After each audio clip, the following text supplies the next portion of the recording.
Imagine this for a moment. A scene no one ever expected. A moment the filmmakers never dared to show us. What if Rani, the brave leader we know so well, didn't fall for Kion, like we've always been told? What if her heart was drawn to someone completely different? Kovu. Yes, Kovu, the lion who was meant to be Scar's heir. Simba's rival, the enemy of the royal family. But what if the story twisted and every rule was broken? What if Rani followed her heart instead of her duty? Trust me, what we're about to uncover could completely change the way you see the Lion King. And by the end, there's a shocking truth that will make you rethink everything you thought you knew. But before we reach that truth, let's start at the very beginning. The idea itself sounds strange because it challenges everything we know about Rani and Kovu. Rani was born to lead. As Simba's daughter, she carries his strength and determination, always putting the kingdom above her own feelings. Kovu, on the other hand, was raised in the shadows, molded by Zira to be nothing more than a weapon of revenge. From the very start, they stand on opposite sides. She represents the light, while he embodies the darkness. So how could these two parallel lines ever meet? And how could someone like Rani see something different in Kovu? Something that draws her closer, something that captures her heart. It may sound like pure fantasy, but if we look closer at certain moments and events, we'll find subtle threads that allow this story to exist. Because love doesn't follow rules, and sometimes it's born from conflict itself. So let's start piecing together the clues. First clue, Rani's personality. From the moment we meet her, she's never been exactly like Nala, or even Simba. There's something more rebellious in her spirit, more independent. She respects the laws of the kingdom, yes, but in some situations, she reveals a hidden side.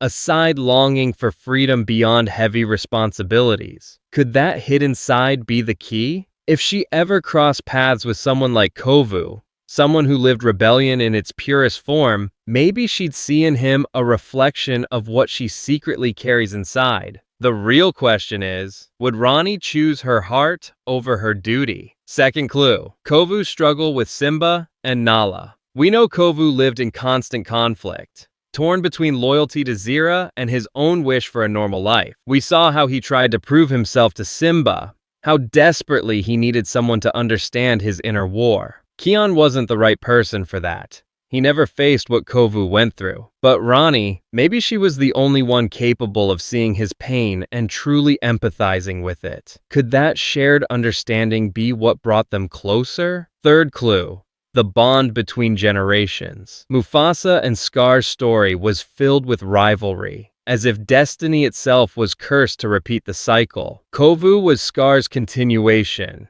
and Rani was the legacy of Mufasa and Simba. Now imagine if love bloomed between these two legacies. Would it be destiny's way of breaking the endless conflict? Or would it ignite a fire greater than ever before? Up to this point, everything almost makes sense. But there's another hint that makes this theory even more dangerous. Look at Rani's connection with Kion. Yes, they work side by side.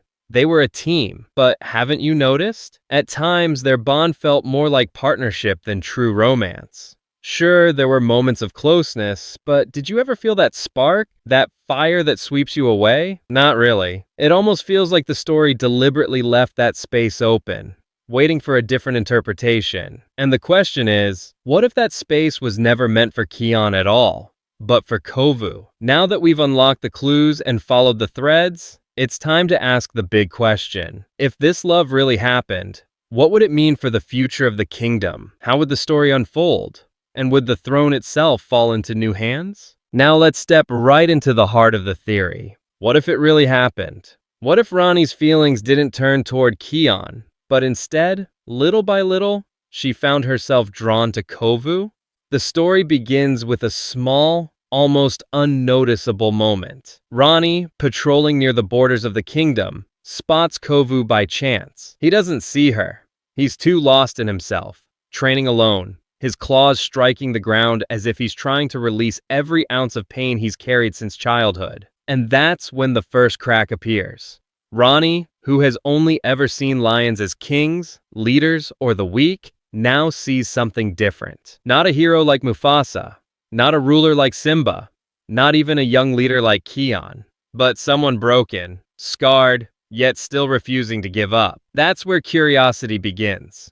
At first, she tells herself, he's just a potential enemy. I need to keep an eye on him. But over time, curiosity shifts into something deeper.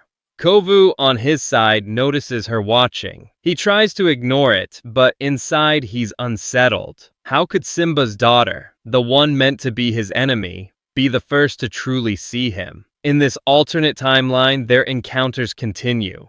At first, they clash. Rani questions him, testing him, while Kovu replies coldly. But she starts to realize that behind his hard shell lies a heart searching for meaning, and that's when everything changes.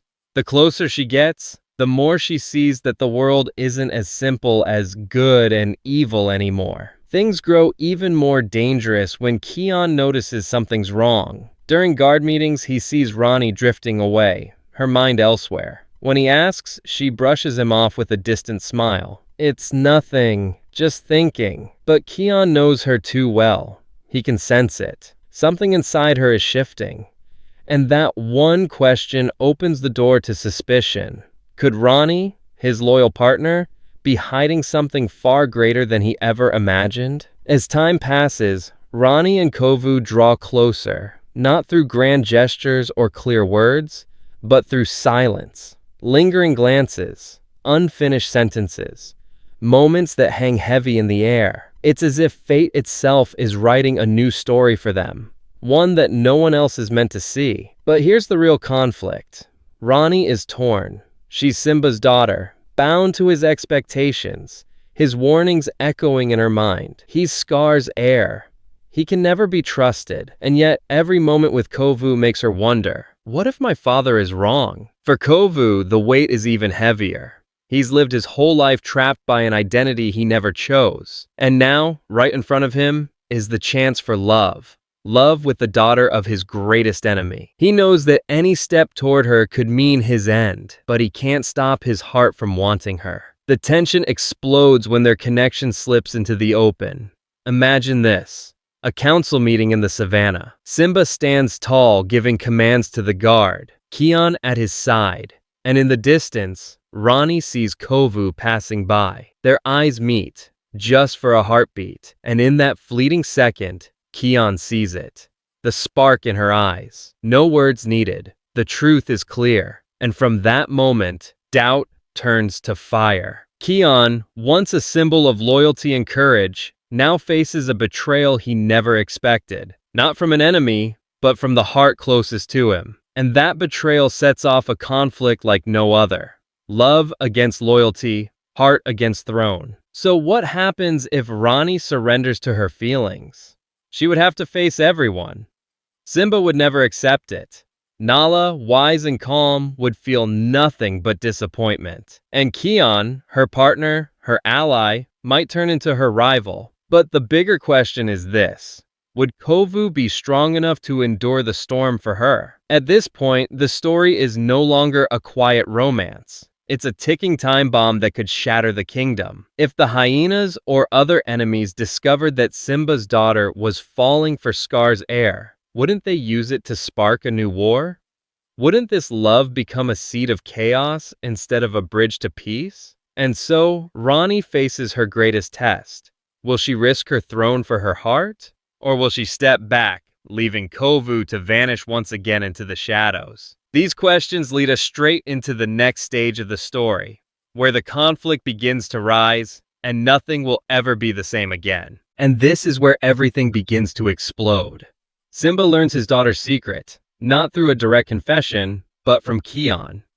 Jealousy and betrayal eat away at his heart, and he finally goes to his father to reveal the truth. Simba, who has always lived in fear of the Shadow's return, erupts with rage. How could his daughter betray the royal bloodline, placing her heart above the kingdom? To him, this isn't just a love story. It's a threat to the lion's throne. The first confrontation happens under the moonlight. Simba's voice is firm, heavy with authority. Rani, I've heard something I never wanted to believe. Is it true? Has your heart turned towards Scar's son? Rani trembles, unable to lie. Her eyes tell the truth before her words can. She tries to explain, whispering, "He's not like Scar, father. He's different." But Simba hears only echoes of the past. To him, it's betrayal, clear and undeniable. His daughter, giving her trust to the son of his greatest enemy. The scene fractures into three sides. Simba burning with anger, Rani torn between love and duty, and Kovu suddenly dragged into a battle he never asked for. But the real twist comes from Kovu himself. In a moment of desperation, he chooses to face Simba directly. He approaches the kingdom, not as an enemy, but as someone seeking forgiveness. Standing before the king, he declares, "I never chose to be Scar's son, but I have chosen to be nothing like him. If loving your daughter is a crime, then let the punishment fall on me alone." These words shake Rani to her core. For the first time, she doesn't see Kovu as a shadow of Scar, but as a leader in his own right, brave enough to face Simba head-on. And strangely, the moment unsettles Simba too. For a fleeting second, he remembers Scar standing before him filled with hate. But this young lion stands here with courage and honesty. Yet Kion, standing by his father's side, refuses to be swayed. His broken heart boils over as he shouts, "Don't be fooled, father! He's tricking us, just like Scar once did." And with that, the great confrontation begins. The battle isn't fought with claws alone, but with words, choices, and loyalties. Rani cries out, "Stop! This isn't the way!" But no one listens. Simba sees only a threat. Kion sees only betrayal. And Kovu sees himself trapped between a past he never wanted and a love he cannot abandon. Then comes the greatest surprise of all. Just as the conflict peaks, the hyenas return. They had been lurking in the shadows, waiting, and now they see their chance. Surrounding the kingdom, they shout, "The king's daughter stands with Scar's son!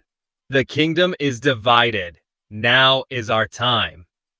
In an instant, the personal drama erupts into full-blown war. The lions split. Some stand by Simba, others sympathize with Rani.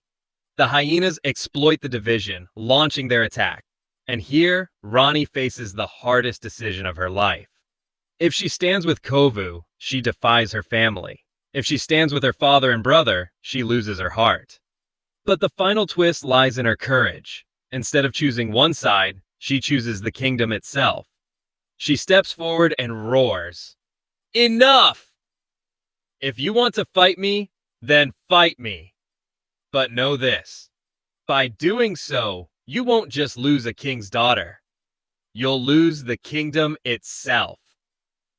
Her words freeze the battlefield. Simba stares in shock. Kion seethes in anger. Even the hyenas hesitate, caught off guard. Kovu steps beside her, not just as a lover, but as a partner ready to face destiny. He tells her, "If you choose me, I'll never fail you. And if you choose the kingdom, I'll fight for it with you." And then comes the moment no one ever saw coming. Rani extends her paw to Kovu in front of them all, not as betrayal, but as a declaration that the past will no longer decide the future. That love, no matter how dangerous, could be the bridge to finally break the endless cycle of war. But the ending is not entirely happy. Kion, torn apart by rage and grief, walks away, his eyes carrying a promise that this story isn't over. Simba, though unable to fully accept what's happened, realizes his daughter has become a true leader, brave enough to make choices even he never dared. And the hyenas? They retreat, not defeated, but waiting, planning their next strike. And so this alternate story ends, not with peace, not with tragedy, but with a new reality. Rani and Kovu stand together, but the kingdom remains fragile, balanced on the edge of division. Love is no longer a hidden spark. It's a force powerful enough to rewrite the throne's history. And the question we leave you with is this: if the king's daughter can choose her heart over tradition, will the next generation accept this change? Or will they reignite the flames of conflict all over again?